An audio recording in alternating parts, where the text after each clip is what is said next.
Actually, since a long time, we were looking at bringing in a lot of reforms into our Universities Act, which was formed probably in year 2000, Universities Act 2000. Earlier, our present Home Minister, when he was Higher Education Minister, he tried to bring in some reforms and that act didn't go through.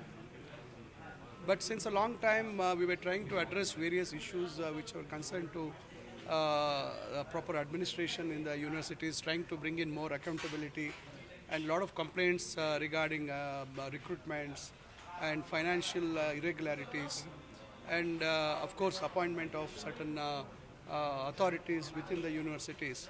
So we were trying to strengthen the universities and also make the vice chancellors accountable for their tenure. It is like I become a vice chancellor and I just spend time without bringing in any reforms, bringing anything. See, we are ultimately we want the system of education to change and to impart quality, relevant education, and that has to be imparted impartially. See, this is what we want to do.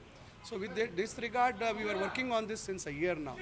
There's nothing to do. There's nothing to compare it to the Rural Development Department issue what is being brought out. But we are looking at various states, university acts also. We are keeping in mind, and we are trying to bring in what is the best way of trying to make it more robust system. So that is what we are looking at. But does this include a removing of the governor from the position of the chancellor?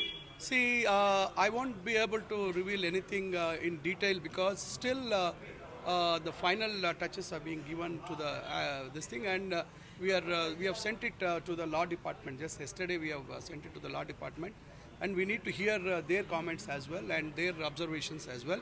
So once that is done and once it goes through that vetting in the law department, then we are going to bring it before the cabinet, and then ultimately cabinet is going to decide anything else is required to be added or deleted, or any suggestions from our cabinet colleagues, experienced people are there.